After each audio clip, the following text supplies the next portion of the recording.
Can our San Antonio Spurs have 2 lottery picks in this upcoming draft? Why, yes. Yes, they can. Go, Spurs, go, 'cause the Giants stink. What is up, San Antonio Spurs fans? Welcome to TSR Sports. Caught an article from Eric Alamo talking about just how we can get 2 lottery picks, but not only how we can get 2 lottery picks, which we knew if Atlanta lost all their playing games, but also how that pick can move up. Let's get into the article. Atlanta taketh, Atlanta giveth, as the old saying goes. Spurs fans must be thrilled by the development happening in the Eastern Conference. The Hawks ended the season on a 3-game win streak, so expectations on what they would do in the first playing game against the Orlando Magic were shaky. The Magic have been inconsistent all season, so Atlanta had a great chance to win that game. Fortunately for San Antonio, they didn't even really come close. No, it was a blowout. Now they're on the verge of missing the playoffs entirely with one final chance against the Miami Heat on Friday night. If they lose, the first round pick they owe the Silver and Black drops into the lottery. That's what we want to hear, right? So yes, we need Atlanta to lose. We need Atlanta to lose tomorrow. Spurs' chance for a top 12 lottery pick has increased. All right, so here's a scenario, Spurs fans. The Spurs need 2 things to happen for this perfect scenario to play out. The Hawks need to lose to Miami, of course, and Memphis must lose to Dallas.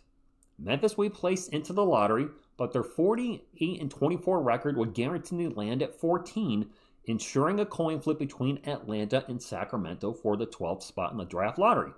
Both teams finished the season 40-42. So in layman's terms, the Memphis Grizzlies have the 14th overall pick, which not really thrilled about them getting a lottery pick, but it is what it is. And then the Hawks and the Kings would flip for pick number 12. And the Hawks won that pick number 12. When that pick number 12 then becomes the Spurs pick.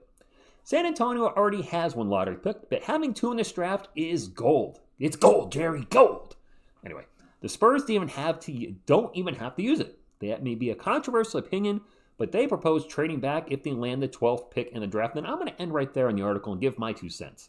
So we're going to have our own top 8 pick, and I recently, actually last night, did 20 simulations with the lottery, and the Spurs landed the top 40%, I think, out of the 20 simulations, 8 out of 20. So if they stay 8 or higher, okay, we take whoever we have, or whoever, where we're going to get, Cooper Flag. And then if the Hawks pick stays at 12, should we trade down? I wouldn't be opposed to that. Trading down means going to be a cheaper player as well, but also players that I feel that could and think, based on talking to you guys as well, and research, that could help the team a lot. Rasheer Fleming's a player that I have talked about a lot that I'd like to see the Spurs draft with that Atlanta pick. I have seen him mocked as high as the lottery and as late as the first round. Wow, that is all over the place. So I have no idea where he's going to go, but if it looks like he's going to drop, or if they trade with a team and can get him at 16, 17, 18, 19, 20, or later, you never know with these drafts, then yes, I'm all for that. Danny Wolf, who's right above me, is a player you guys have talked a lot about. He's been mocked in the late teens to somewhere in the early to mid-20s. Trade down for a player like that. Thomas Sorber, who the article mentions, forgot about him over on My Right, Your Left. Could they trade down for a player like that? Yeah, I would be all in on trading down. What I don't want to see happen, with all due respect, is what happened with Dilly last year, where we get a player, and granted that pick did not look like the right pick because we had just drafted Stephon Castle. Anyway, drafting a player and then trading him for something in 2030 or 31. And I get that. That's what the Thunder are doing. That's why the Thunder have so many picks moving forward, is because they did a lot of those, I don't want to say shenanigans, but moves. And I see the Spurs trying to do the same thing. But we need size on this team. And we'll get who we get with that first pick, whether it's Cooper, Flag, or it's Knipple, whatever. For me, it's Flag or probably Knipple. We either get the first pick or whatever. But we need size with the second pick. Fleming seems to fit the bill. Wolf, whoever. We need somebody with size. Get somebody in the offseason too, like the Dancing Bear. Gershon Yabusele. Miles Turner's going to be out there. I don't see that happening. Naz Reid. We need size on the team, so I'd like to see them use the second pick, even if it is traded down. So I do agree with Eric Alamo. Trade down with that second pick, sure. If we can get the player we want, or wait till the team drafts the player that you want, and then, well, no. I guess we have to trade down before that. I don't know. Brian Wright, you figure it out. That's why you have that job. That's why I'm here on my couch. So do you agree, at least at this part of the video, would you trade down that second pick if it is at the 12 spot? Or is there a player that you feel you have to get there? Like if Derek Queen's available at 12, do you grab him then? if Malawatch slips in the draft and he's available at 12, do you grab him? So I think it's going to be very dependent on what happens in the draft. I've talked about, I'm going on a tangent, but I've talked about this a lot. Expect the unexpected during the NBA draft. A few years ago, Jalen Duren was expected to go top 7 or 8, I think. Maybe even top 6 in the 2022 draft, and he fell to 11 or 13. So players do unexpectedly drop. So who knows? Maybe there'll be a player there the Spurs really want at 12, and they take him. Maybe we do pick at 8 and 12. Maybe we pick at 1 and 12. Maybe we pick at 1 and 2. Okay, that's a pipe dream.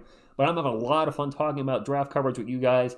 One of you suggested, and I think I'm going to do this, if Atlanta loses tomorrow, do another one of those tankathon things that we did last night, but now with 2 lottery picks and see what happens. And I like that idea. See if it ever happens where we get 2 top 4 picks out of 20 sims. So I'll do that once we know what happens there. But one final announcement. I know I'm kind of a bit all over the place, but I love talking Spurs with you guys. And this is how I use them live. If you haven't come to a live stream, I was slightly ADD. Just kind of I get excited. Sorry. We are doing Hate Watch Part 2. Hot Shots Part 2. Hate Watch Part 2. Okay. For the Hawks and the Heat tomorrow. This is a huge game for Spurs fans. If the Hawks lose, it's a lottery pick. We don't know where yet, but it is guaranteed a lottery pick and any bit of a little bit more chance to drop into or move up in the top 4 or get Cooper flag is huge in my opinion. So we'll be doing Hate Watch number 2 at 7 p.m. Eastern. Tyler Hero, be our hero. Do we really need a hero? Yes, we do. Anyway, that's all I got. Drop a comment down below your thoughts on everything we just went over. Hit the thumbs up to support the channel and subscribe to become part of our awesome Spurs community. I thank you, and as always, go Spurs go. Go Spurs go, 'cause the Giants